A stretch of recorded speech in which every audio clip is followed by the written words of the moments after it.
Hello বন্ধুরা, তোমরা সবাই কেমন আছো? আশা করি নিশ্চয়ই খুব ভালো। তো আমি এখন আছি ভেলোরে। তো ভেলোর থেকে এখন আমি যাব তিরুপতি মন্দির দর্শন করতে। আর আমি এখন তার জন্য চলে এসেছি কাটপাটি স্টেশনে। তো এখান থেকে আমাদের এখন ট্রেন আছে। এখন বাজে রাত 1টা, আমাদের ট্রেন আছে 1:25-এ। তো এখন এখানে আমরা ট্রেন ধরবো, তারপরে আমরা নামবো তিরুপতি স্টেশনে।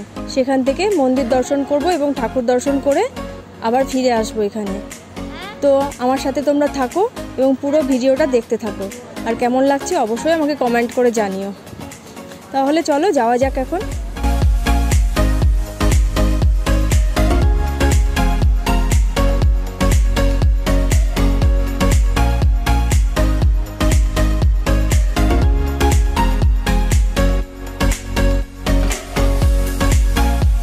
আমরা স্টেশনে রাতে আসার জন্য আগে থেকেই অটো বুক করে রেখেছিলাম, তাই সহজেই আমরা স্টেশনে পৌঁছে গেছিলাম। আমাদের ট্রেন ছিল রাত 1:25-এ কাটপাটি জংশন থেকে 3rd AC-তে তিরুপতি এক্সপ্রেসে। আমরা 1:06-এর মধ্যেই স্টেশনে পৌঁছে গেছিলাম।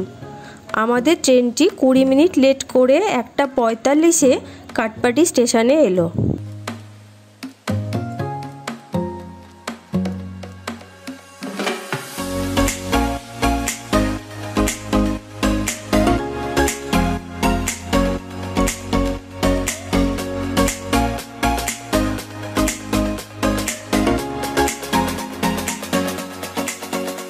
তারপর ট্রেনে কিছুক্ষণ রেস্ট করে ভোর 4টের দিকে আমরা তিরুপতি স্টেশনে এসে পৌঁছালাম। মন্দিরটি তিরুপতি স্টেশন থেকে প্রায় 28 কিলোমিটার দূরে পাহাড়ের ওপর অবস্থিত। তাই আমরা স্টেশনে নেমেই মন্দির যাওয়ার জন্য এসি বাস বুক করে নিলাম।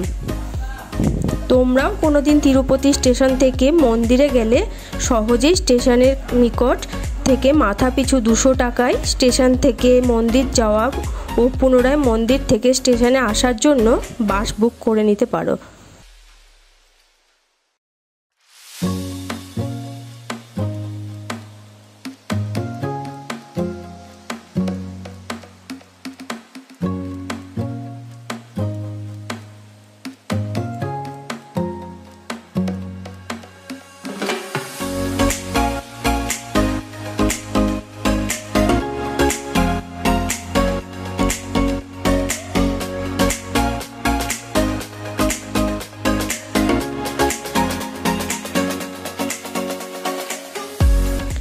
বাসে ওঠার কিছুক্ষণ পর বাস পৌঁছে গেল ব্যাগের চেকিং পয়েন্টে। সেখানে আমরা আমাদের ব্যাগ চেকিং করিয়ে সেই বাসে করেই চলে গেলাম মন্দিরের পথে।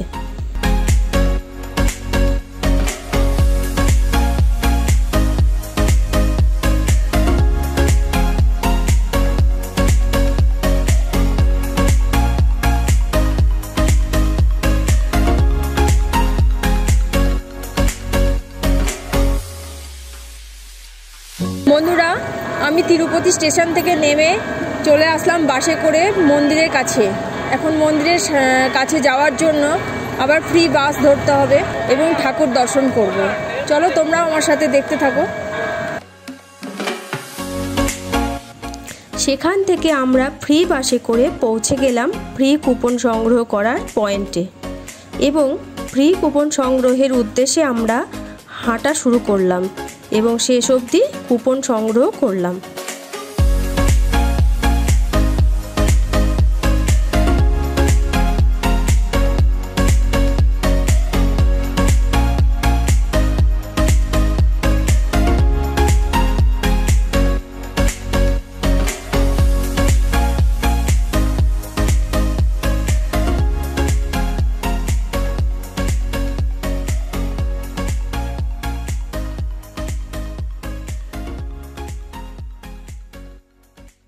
বন্ধুরা, একটা দুঃখের বিষয় হয়ে গেল যে আমরা এত দূর এসেও আমরা ঠাকুর দর্শন করতে পারলাম না।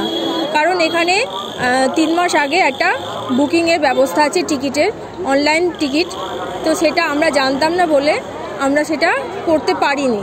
তবু আমরা এখানে আসার পর আমরা জানতে পারলাম এখানে একটা ফ্রি কুপনের ব্যবস্থা আছে। তো আমরা লাইন দিয়ে সেখানে যাওয়ার পর আমরা ফ্রি কুপনটাও নিলাম। কুপনটা নেওয়ার পর আমরা জানতে পারলাম ওই কুপনে আমরা যদি ঠাকুর দর্শন করি তো আমাদের আরও 20 ঘন্টা টাইম লেগে যাবে। তো আমাদের হাতে সেই টাইম নেই, কারণ আমাদের ট্রেন আছে, আবার ট্রেনের আগেই আমাদের রিজার্ভেশন করা আছে, সেই কারণে আমরা আর দেখতে পারলাম না। আমি তোমাদের যতদূর ভিডিও করা যায় ততদূর পর্যন্ত দেখালাম। এমনিতেও কুপন কাউন্টারের পর আর মোবাইলের অ্যালাউ নেই। তো তোমরা যদি এখানে আসো ঠাকুর দর্শন করতে চাও তো অবশ্যই তোমরা যেন বুকিং করে আসবে, আর যদি না আসতে পারো বুকিং করে তাহলে অবশ্যই হাতে টাইম নিয়ে আসবে। আমরা এখন আছি সিআরও অফিসের সামনে, তো সিআরও অফিসের আশেপাশটা তোমরা একটু দেখে নাও।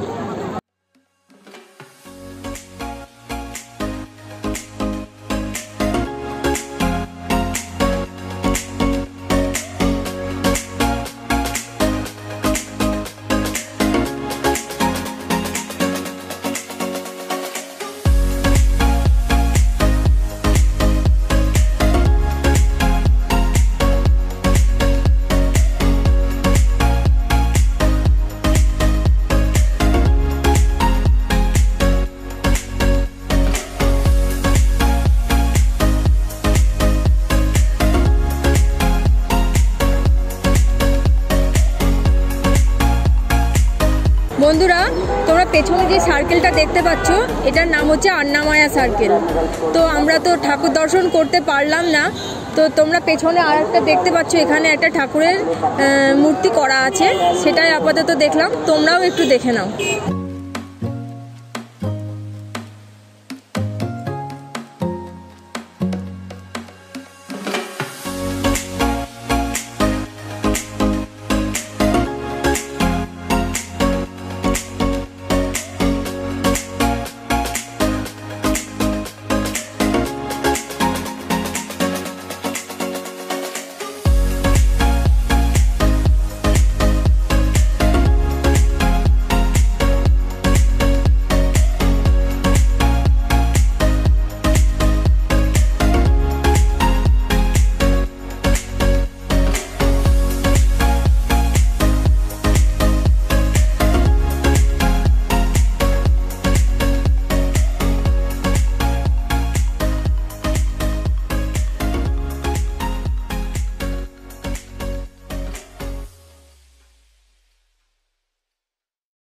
বন্ধুরা, আমার পেছনে যে মন্দিরটি দেখতে পাচ্ছ এটাই সেই তিরুপতি মন্দির।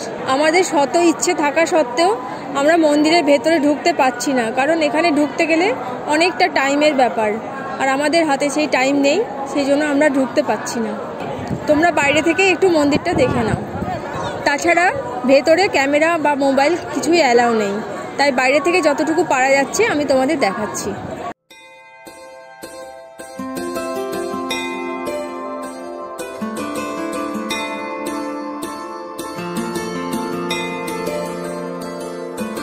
বন্ধুরা, তোমরা পেছনে যেটা দেখতে পাচ্ছ এটা হলো শ্রীহরি পুষ্করিণী।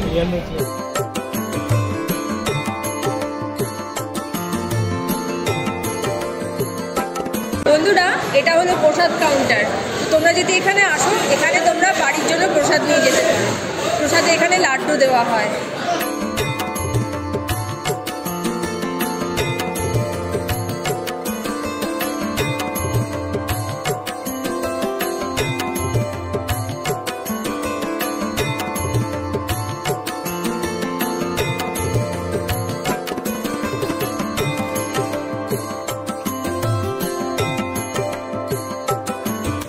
বাড়ির জন্য প্রসাদ নেওয়ার পর আমরা অন্নপ্রসাদ পাওয়ার উদ্দেশ্যে বেরিয়ে পড়লাম। মন্দির থেকে বিনামূল্যেই প্রতিটি ভক্ত ও দর্শনার্থীকে অন্নপ্রসাদ দেওয়া হয়।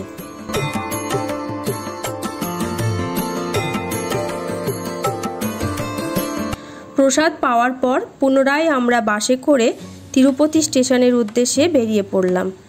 বাসে করে নিচে নামার সময় আশপাশটা এত সুন্দর লাগছিল, সেটা তোমরা নিজেরাই দেখে নাও।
আজকের ভিডিওটা আমার এই পর্যন্তই।